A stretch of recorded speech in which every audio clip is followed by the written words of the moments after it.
ધોરણ કયું 11મું ચેપ્ટર બીજું ધોરણ 11 ચેપ્ટર બીજું લેક્ચર નંબર છે 30 એમાં ઉદાહરણનો દાખલો જોવાનો છે આપણે છેલ્લે આપણે ઉદાહરણનો 2.7 જોયેલો છેલ્લે ઉદાહરણનો કયો જોયેલો બેટા આપણે 2.7 તો હવે બીજા બે દાખલા છે નાના નાના ઉદાહરણ 2.13 ઉદાહરણ 2.13 રકમ વાંચું છું એક ઘનની ઘન એટલે સમઘન ની બધી જ બાજુનું માપનું મૂલ્ય 7.203 મીટર છે એટલે એની લંબાઈ સમઘન લઈ લઈએ સમઘનની બાજુનું માપ બાજુનું કરતા બાજુની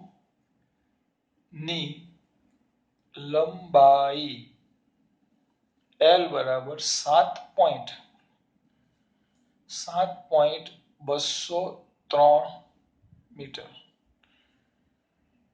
તો ઘનનું કુલ પૃષ્ઠ ક્ષેત્રફળ તથા કદ ગણો હા સાર્થક અંકો ધ્યાનમાં લેવાના છે ક્ષેત્રફળ ને કદ નાના છોકરાને આવડે ભાઈ ચલો સમઘન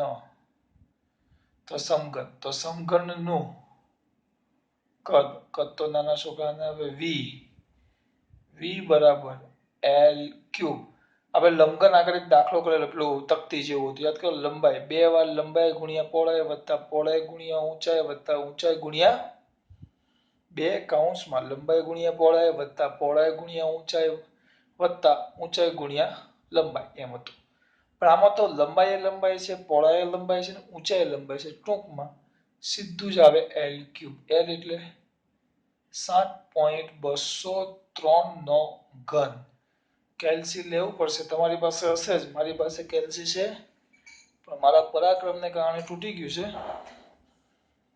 તો આપણે પ્રયત્ન કરીએ દેખાય તો છે એમાં 7.203 ગુણ્યા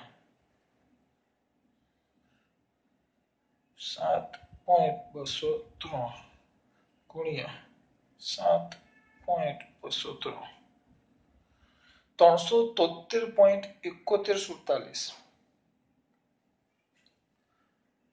373.7147 ગુણાકાર ભાગાકાર તો રાઉન્ડ ઓફ નો નિયમ યાદ આવવો જોઈએ જો સરવાળો હોય તો પોઈન્ટ પછીમાં ઓછામાં ઓછા સાર્થક અંકો ગુણાકાર ભાગાકાર તો ઓછામાં આમાં એક જ છે l જ છે એટલે આના સાર્થક અંકોની સંખ્યા કેટલી 4 તો મારા જવાબની અંદર પણ સાર્થક અંકોની સંખ્યા કેટલી હોવી જોઈએ 4 તો આ તો બહુ બધા છે 4 લઈ લો 1 2 3 4 અહીંયા સુધી જ આવે તો આ પાછળનો ભાગ છે આ 4 આવે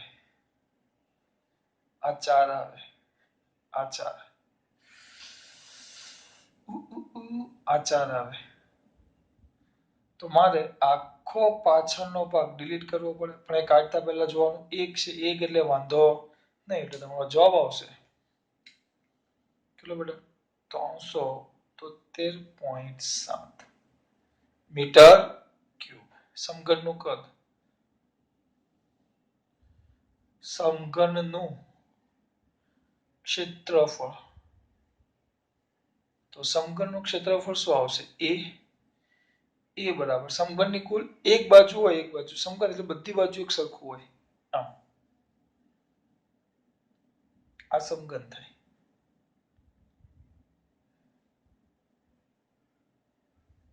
તો એની કુલ કેટલી બાજુ 6 1 2 3 4 5 6 આજુબાજુ આગળ પાછળ ઉપર નીચે પણ સમઘન છે બધી બાજુ આ પણ લંબાઈ તો આ એની કુલ l સ્ક્વેર થાય એવી 6 બાજુ એટલે ગુણ્યા 6 એટલે સમઘનનું ક્ષેત્રફળ 6l સ્ક્વેર થાય એટલે 6 ગુણ્યા 7.203 આખાનો વર્ગ એનો જવાબ કઈક આવે છે 311.299254 300 11.29 11.29 92 54 આપણે જવાબ પછી તો કેટલા સાર્થક અંકો લેવાના 3 તો જવાબ પછી 3 સાર્થક અંકો જવાબ પછી કેટલા સાર્થક અંકો 3 જવાબ પછી કેટલા સાર્થક અંકો 3 તો જવાબ પછી 3 સાર્થક અંકો લેવ તો આ તો કેટલા છે 9 એક આગળ ઉમેરવાનો તો 311.3 એકમ આવશે મીટર સ્ક્વેર કારણ કે જો આ એક હતો એટલે આગળ ઉમેરવાની જરૂર નથી આ 9 છે એટલે આગળ ઉમેરવું પડે 311.3 શું આવે બેટા મીટર સ્ક્વેર આ એ અને આ વી MCQ માં તમારું કામ પૂરું MCQ માં છે દાખલામાં નહીં MCQ માં 2.13 પછી છે 2.14 કયો બેટા 2.14 બોર્ડ ઉપર ધ્યાન રાખજો બેટા થોડુંક આમ અંધારા જેવું થવા લાગ્યું છે 2.14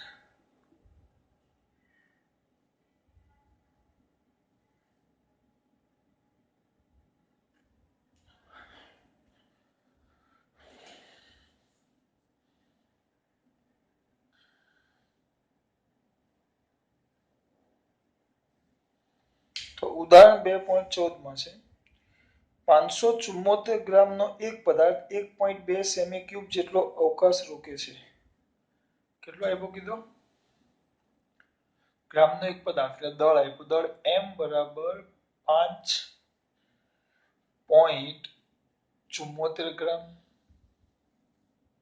એક પદાર્થ 1.2 સેમી ક્યુબ જેટલો અવકાશ રોકે છે જગ્યા રોકે સેમી ક્યુબ અંતર એના પરથી ખબર પડે સેમી ક્યુબ એટલે v બરાબર કેટલો કીધો 1.2 સેમી ક્યુબ તો તેની ઘનતા સાર્થક અંકો સાથે શોધો તો ઘનતાનું એક સૂત્ર મેં તમને ચલાવેલું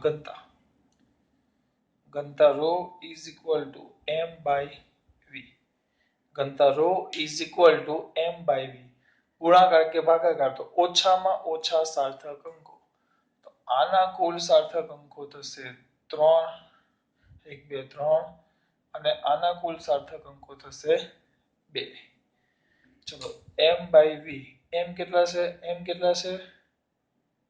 5.74 v કેટલા છે 1.2 તો કરો ભાગાકાર 5.74 ભાગ્યા 1.2 4.78 ચાલ્યા કરે છે તો ઓછામાં ઓછા સાર્થક અંકો એટલે કેટલા થાય 2 તો આપણે જવાબ પછી 2 એટલે 2 આંકડા ધ્યાનમાં લેવાના સરવાળો બાદબાકી હોત તો દશાંશ પછી ઓછામાં ઓછા લેવાના તો 2 2 2 વિપુલ પટેલ 2 2 2 વિપુલ પટેલ તો પાછળનો તો 8 છે એટલે 5 કરતા વધારે તો આગળ 1 નો વધારો કરવાનો 1 વધે એટલે આપણો જવાબ કંઈક આવો આવે કેવો આવો 4.8 એકમ ઉપર ગ્રામ છે ગ્રામ પર સેમી ક્યુબ ઘનતા ρ બરાબર 8 અમારો થઈ ગયો દાખલા નંબર ઉદાહરણ નંબર 2.14 બરાબર નાના બચ્ચા જોઈએ છે આપણે આવે જ જવાબ આવી ગયો 2.13 જોઈ લીધો ને 2.14 હવે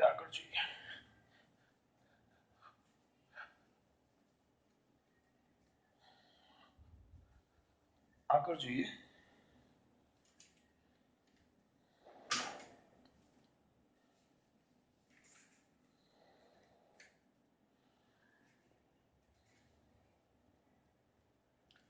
હવે સ્વાધ્યાયનો આ બધા નાના સવાલ જેવા આપ્યા છે 2.4 શું કીધું છે સાંભળજો આ કથન સ્પષ્ટ રીતે સમજાવો સરખામણી માટેના માનાંકોની સ્પષ્ટતા કર્યા વગર કોઈ પારિમાણિક રાશિ મોટી કે નાની તેમ કહેવું અર્થવિહીન છે આ બાબતને ધ્યાનમાં રાખી નીચેના આપેલા કથનોની સમજૂતી આપો તો જો પહેલું હું લખી નાખું છું પહેલું એ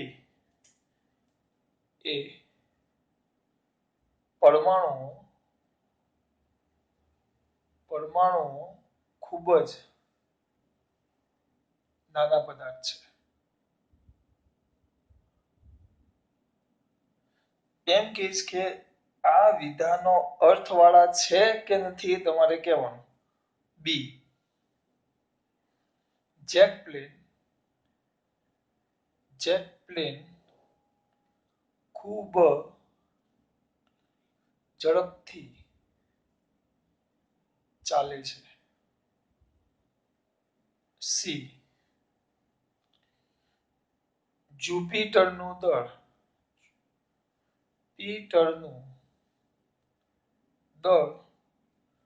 ઘણું વધુ છે. ડી આ રૂમમાં રહેલી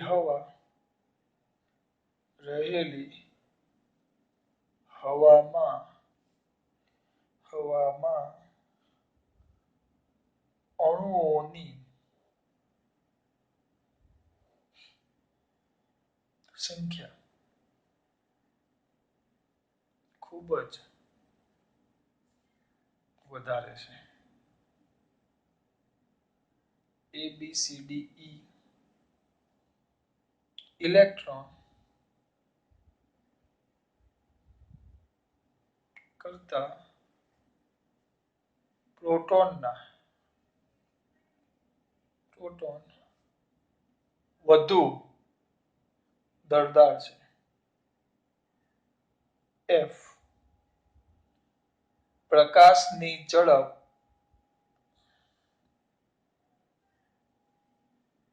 કરતા ધ્વનિની ઝડપ ખૂબ જ ઓછી છે. આ બધા મુદ્દા છે. હવે તમને એમ કે પાછું બોલું, આ કથનને સ્પષ્ટ રીતે સમજાવો કે સરખામણી માટેના માનાંકોની સ્પષ્ટતા કર્યા વગર કોઈ પારિમાણિક રાશિ મોટી કે નાની તેમ કહેવું અર્થહીન છે. ચલો આમાં કયું અર્થવાળું છે ને અર્થહીન છે એમ કયું? અર્થની બાબતમાં કયું સાચું કહેવાય એમ કયું? જો અહીંયા ધ્યાન આપો. તો સરખામણીઓ ને સરખામણી તો કોઈની સાથે સરખામણી હોવી જોઈએ. સિમ્પલ વસ્તુ જો તમને ઈઝી લે પહેલા. હવે ઇલેક્ટ્રોન કરતા પ્રોટોન વધુ દળદાર છે. આ વિધાન સાચું, એકદમ સાચું. પણ એની સરખામણીમાં ઉપરનું લેવજો. જુપિટરનું દળ ઘણું વધુ છે. આ વિધાન ખોટું કહેવાય કારણ કે એનું કોઈની સાથે સરખામણી નથી કરી. જો કેમ સરખામણી કેમ ખોટું? જુપિટરનું દળ ઘણું વધારે છે પણ એમ થોડું ચાલે. હા તમે એમ કહો જુપિટરનું દળ પૃથ્વીના દળ કરતા વધારે છે તો સાચી વાત. હા જુપિટર એટલે ગુરુ. હા જુપિટર એટલે ગુરુ. તો ગુરુનું દળ કોના કરતા? પૃથ્વી કરતા વધારે, સાચું. પણ તમે એમ લખી નાખો જુપિટરનું દળ ઘણું વધારે છે પણ જો સૂર્ય સાથે સરખામણી કરું તો આ વિધાન અર્થવિહીન થઈ જાય. એટલે લોકો ખાલી કહે છે, આ પૂછાય ને પણ અંદર છે એટલે આપણે જોઈએ છે. એટલે જો અહીંયા ક્યાં ગયું? જેટ પ્લેન ખૂબ જ ઝડપથી ચાલે છે. હા પણ સાચું નથી આ. કેમ? કારણ કે જેટ પ્લેન ઝડપથી ચાલે આપણને ખબર છે. હા પણ લખવું પડે. દાખલા તરીકે જેટ પ્લેન ધ્વનિ કરતા કેવું ચાલે? ધીમું. અથવા અમુક ધ્વનિની સ્પીડે પણ ચાલતા હોય. હું પ્રકાશની સાથે સરખામણી કરું તો જેટ પ્લેન ધીમા ચાલે. મનુષ્યની સરખામણી કરો તો બહુ સ્પીડમાં ચાલે. એટલે સરખામણી વગરના વિધાન છે. એટલે આ ખોટું. જ્યારે એના જગ્યાએ અહીંયા જુઓ પ્રકાશની ઝડપ કરતા ધ્વનિની ઝડપ ખૂબ જ ઓછી છે તો આ બે ઝડપની સરખામણી થઈ તો આ સાચું. જ્યારે આ બેમાં સરખામણી નથી આવી, ડાયરેક્ટ આવી, એટલે ખોટું. પરમાણુ ખૂબ જ નાના છે, સાચી વાત. પદાર્થની સરખામણીમાં વાત કરીએ તો પરમાણુ નાના છે પણ જો ઇલેક્ટ્રોનની સરખામણીમાં વાત કરી નાખો તો પરમાણુ બહુ જ મોટા થઈ જાય. એટલે સરખામણી નથી આપી એટલે આ વિધાન પણ કેવું? ખોટું. ડી આ રૂમમાં રહેલી હવા અણુઓની સંખ્યા ખૂબ જ વધારે છે. પણ કોની સરખામણીમાં એ વાત નથી કરી. ખાલી હવા વધારે છે એમ થોડું ચાલે. દાખલા તરીકે એમ કહો કે હું દળદાર છું, મારું દળ વધારે છે. બરાબર? મારું દળ વધારે છે તો ખોટી વાત છે. હા, મારો દર તમારા બધાની સરખામણીમાં કહીએ તો વધારે હોય, પણ એવું બને કે કોઈક છોકરો અથવા કોઈક વ્યક્તિ મારા કરતાં વધુ દરદાર હોય, એટલે એ વસ્તુ કેવી થાય? ખોટી. એટલે એમાં સરખામણી લખવી પડે, જેમાં આમાં બેમાં કમ્પ્લીટ આપ્યું છો. એટલે આ વિધાન પણ કેવું થઈ ગયું? ખોટું. આ તમારો થઈ ગયો સ્વાધ્યાયનો કયો બેટા 2 પોઈન્ટ છે. નાના નાના બધા તમારા જે વિધાન જેવા હશે ને એ બધા બતાવું છું. સ્વાધ્યાયનો 2.4 બરાબર. પછી આવશે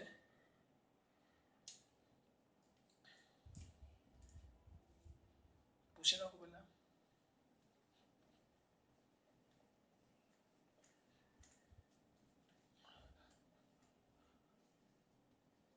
ચલો હવે ના 2.4 સ્વાધ્યાયનો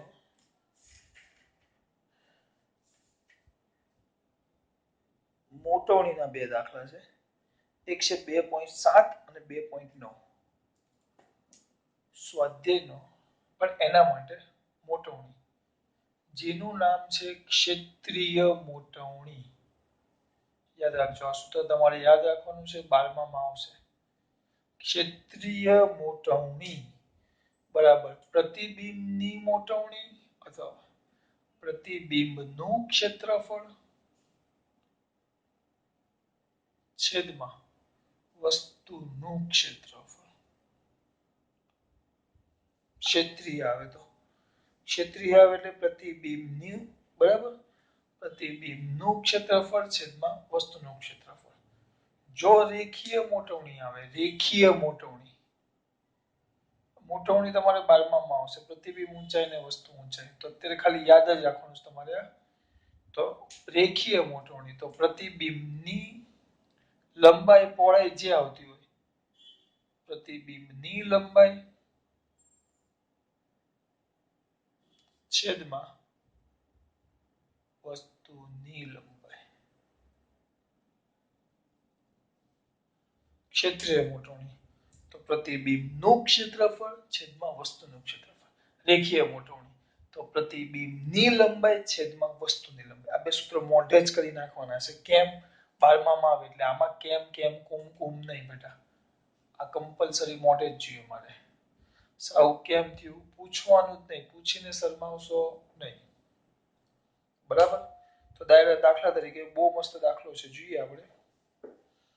પહેલો છે સ્વાધ્યાયનો 2.7.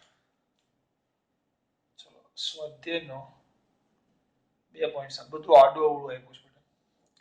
એક વિદ્યાર્થી 100 મોટવણી ધરાવતા માઇક્રોસ્કોપ વડે 100 મોટવણી, માઇક્રોસ્કોપ, ટેલિસ્કોપ, માઇક્રોસ્કોપ નાની વસ્તુને મોટી જોવા કામ આવે, ટેલિસ્કોપ દૂરની વસ્તુને નજીક જોવા, એની રચના એ કેમ બને એ બધું. તો આમ જોવા જાવ તો 10મા ધોરણમાં આવી ગયું છે તમારે, બરાબર. તો એના કરતા આપણે અલગ આવશે. શેમાં? 10મા ધોરણમાં તમે ભણ્યા એની રચના ને બધું ભણ્યા હતા તમે. તો આપણે કમ્પ્લીટ એના સૂત્ર આવશે, પણ ક્યાં આવશે? 12માં. દાખલા તરીકે મોટવણીનું સૂત્ર આવે સંયુક્ત માઇક્રોસ્કોપના લંડનના ફોફી LD/FO અને FO એટલે ઓબ્જેક્ટ.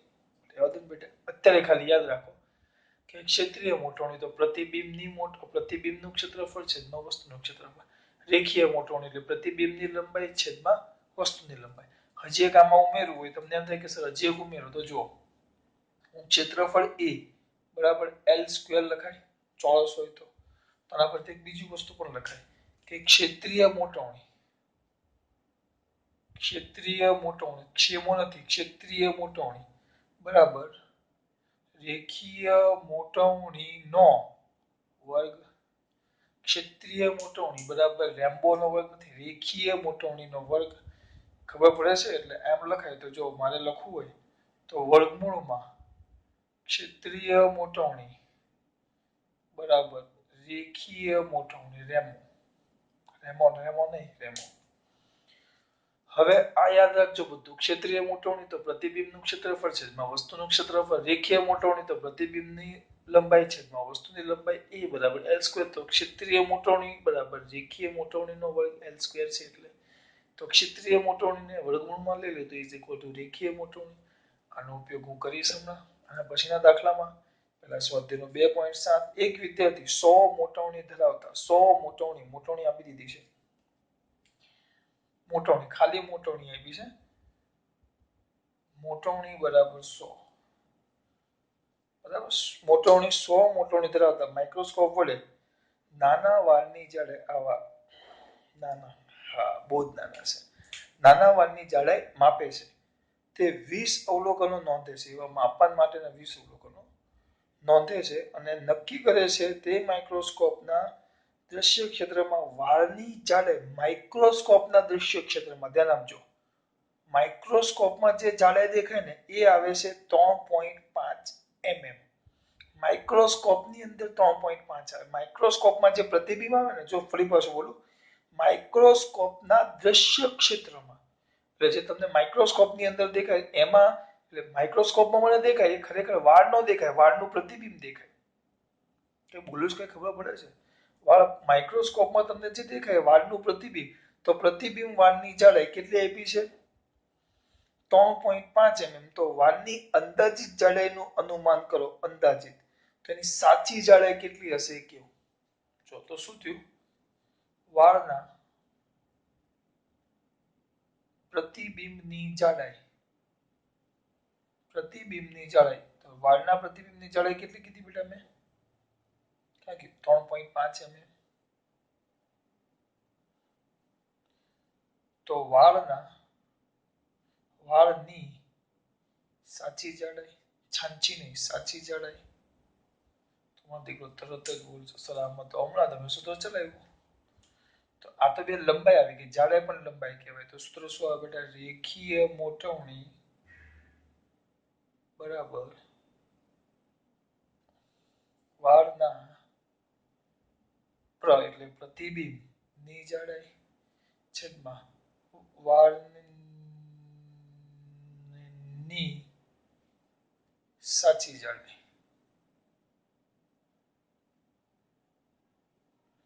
તો રેખીય મોટવણી, મોટવણી કેટલા ગણું કીધું? કઈ દીધું છે? 100 ગણું. તો વાળના પ્રતિબિંબની જાડાઈ અને વાળની સાચી જાડાઈ. તો પ્રતિબિંબની જાડાઈ તો આપી તમને, વાળના પ્રતિબિંબની જાડાઈ કેટલી કીધી છે? 3.5 mm.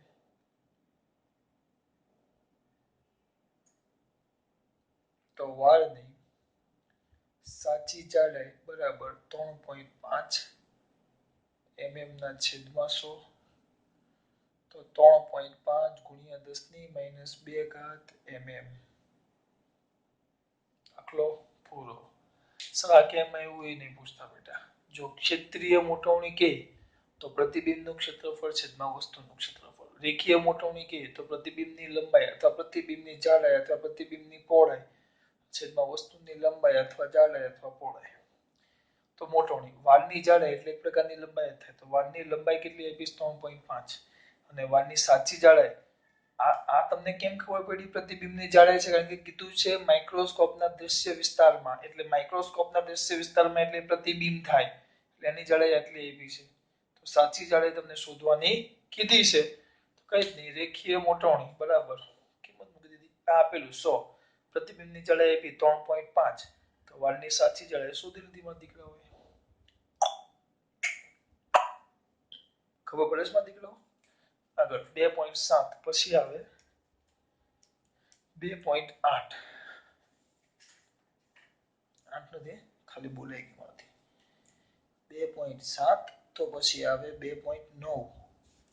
સર આવું કેમ કરો છો તમે? બેટા હું નથી કરતો, અંદર એવી રીતે આડું અવળું આપેલું છે.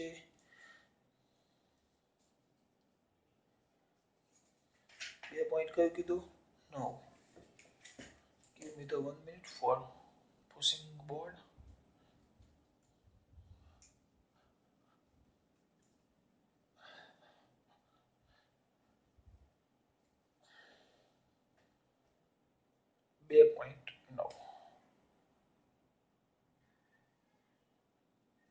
હા, સ્વાધ્યાય સાંભળજો.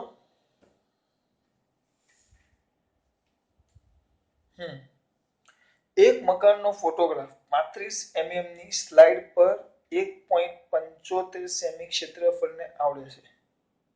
સ્લાઇડમાં કેટલો છે? સ્લાઇડ તો ખબર ને, સ્લાઇડ શો બતાવે, નાના નાના સ્લાઇડ હોય, આ બાજુ પ્રોજેક્ટર એમાં સ્લાઇડ મૂકે, દાખલા તરીકે અહીંયા પ્રોજેક્ટર સ્લાઇડ મૂકે તો અહીંયા પડદા પર મોટું ચિત્ર દેખાય, તો આ સ્લાઇડ છે. સમજૂતી માટે આકૃતિ બોર્ડમાં નથી દોરવાનું. અને મોટો એવો પડદો છે.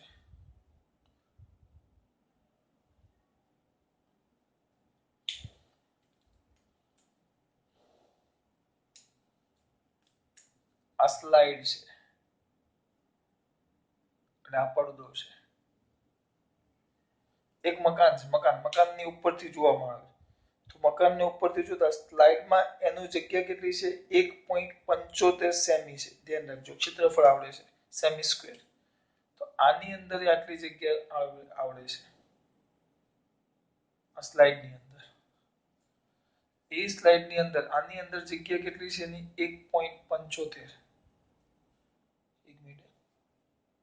સેમી સ્ક્વેર સ્લાઇડમાં. 1.75 આમ ને 1.75 આમ, આટલું સ્લાઇડમાં જગ્યા રોકે છે.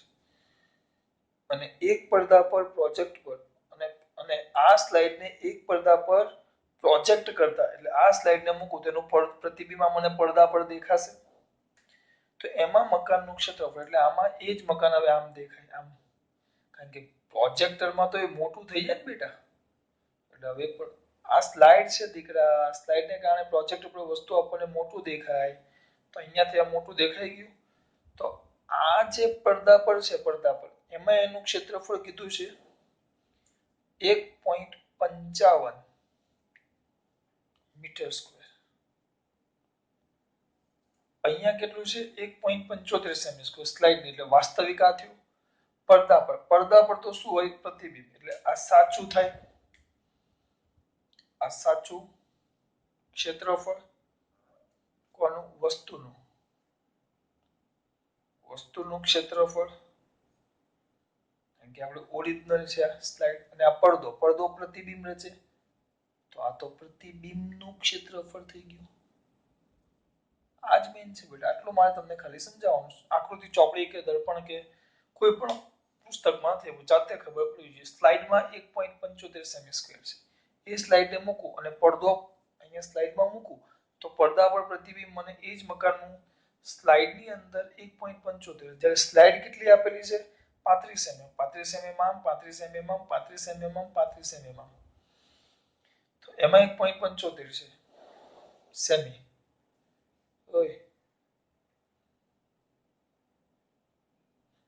35 mm એટલે ગભરાઈ નહીં જતા. 35 mm એટલે 3.5 સેમી, 3.5 સેમી આમ, 3.5 સેમી આમ, 3.5 સેમી. એમાં અંદર મકાન ઓરિજિનલ મકાન કેટલો છે ફોટામાં? 1.75. એ સ્લાઇડને મૂકું તો પડદા પર એનું પ્રતિબિંબ કેટલું દેખાય છે? 1.55. તો તમને રેખીય મોટવણી શોધવાની કીધી છે, રેખીય મોટવણી. તો બહુ વધારે ટેન્શન નહીં લેવાનું, પહેલા ક્ષેત્રીય મોટવણી મળશે, કારણ કે બંનેના ક્ષેત્રફળ આપેલા. જો તો આપણે અહીંયા લખશું મકાનનું સાચું ક્ષેત્રફળ બરાબર કેટલું છે? 1.75. 1.75 સેમી સ્ક્વેર. હવે એક લોચો અહીંયા એ થશે કે બે એકમ એક સરખા હોવા જોઈએ. આ મીટર સ્ક્વેર છે ને આ સેમી સ્ક્વેર છે. તો આને સેમી સ્ક્વેરમાં મેં તમને આગળ ફેરવતા શીખવેલા છે. 1.75 સેમીને લખો તો 10⁻²ઘાત મીટર. સેમીના જગ્યાએ લખો તો સેમી એટલે 10⁻²ઘાત મીટર આખાનો વર્ગ. હવે ડાયરેક્ટ આ વખતે આવું નહીં કરીશ, પછી ડાયરેક્ટ લખી નાખ 1.75 સેમી એટલે 10⁻², એનો વર્ગ એટલે 10⁻4 મીટર સ્ક્વેર. આવા ડાયરેક્ટ તમને આવડવું જોઈએ. સાચું ક્ષેત્રફળ મકાનના પ્રતિબિંબનું ક્ષેત્રફળ મકાનના પ્રતિબિંબનું ક્ષેત્રફળ ઇઝ ઇક્વલ ટુ કેટલું છે? 1.55 mm square, sorry m square metre square. તો ક્ષેત્રીય મોટવણી ટૂંકમાં લખું છું ક્ષેત્રીય મોટવણી. તમારે આખું લખવાનું બરાબર.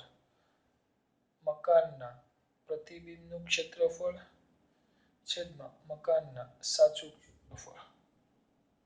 તો પ્રતિબિંબનું ક્ષેત્રફળ ક્યાં ગયું?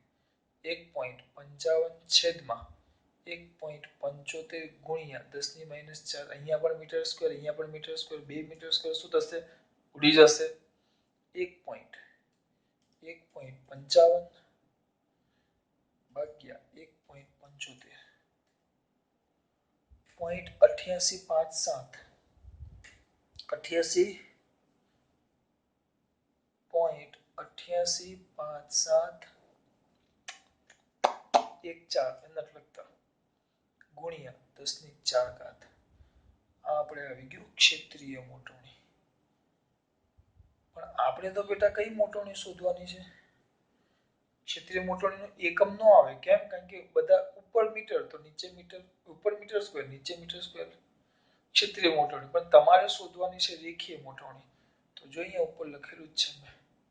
શું બેટા? રેખીય મોટવણી બરાબર વર્ગમૂળમાં ક્ષેત્રીય મોટવણી. તો વર્ગમૂળમાં ક્ષેત્રીય ક્ષેત્રફળ કેટલું છે? 0.8857 પાછું વ્યવસ્થિત લખો 0.8857 ગુણ્યા 10⁴ વર્ગમૂળ કાઢો 0.9412 એટલે 0.9411 આવે છે. આનું ઘાત બાકી ઘાત 2 ઘાતનું વર્ગમૂળ તો ઘાત અડધી થઈ જાય. 10⁻²? સર કેમ અડધી થાય? પાછો અમુકને એમ થાય ચલો 10⁴ નું વર્ગમૂળ બરાબર. કોઈનું પણ વર્ગમૂળ તો 10⁴ એની 1/2 ઘાત થાય. તો ચલો કરો ઘાતની ઘાત તો ઘાતનો ગુણાકાર તો 4 ગુણ્યા 1/2 ઘાતની ઘાત ઘાતની ઘાત તો એ બેનો ગુણાકાર થાય 4 ગુણ્યા 1/2 તો 10⁵ અને વ્યવસ્થિત લખો 14.1 મીટર. એટલે મારા દીકરાઓએ કમ્પલસરી કેટલું યાદ રાખવાનું? આટલું. ક્ષેત્રીય મોટવણી બરાબર પ્રતિબિંબનું ક્ષેત્રફળ છેદમાં વસ્તુનું ક્ષેત્રફળ. રેખીય મોટવણી બરાબર પ્રતિબિંબની લંબાઈ છેદમાં વસ્તુની લંબાઈ. સ્વાધ્યાયનો 2.9 દાખલો. સ્લાઇડ છે એટલે વાસ્તુનું ક્ષેત્રફળ આવે અને પડદા પર પ્રતિબિંબનું ક્ષેત્રફળ આવી ગયું. તો ક્ષેત્રીય મોટવણી બરાબર મકાનનું પ્રતિબિંબનું ક્ષેત્રફળ અને મકાનનું સાચું ક્ષેત્રફળ. તો પ્રતિબિંબનું ક્ષેત્રફળ છેદમાં સાચું તો મને ક્ષેત્રીય મોટવણી મળી. પણ રેખીય મોટવણી બરાબર વર્ગમૂળમાં ક્ષેત્રીય મોટવણી કારણ કે ક્ષેત્રફળ બરાબર લંબાઈનો વર્ગ તો લંબાઈ બરાબર વર્ગમૂળમાં ક્ષેત્રફળ. ચલો ખાસ વાત. જય શ્રી કૃષ્ણ.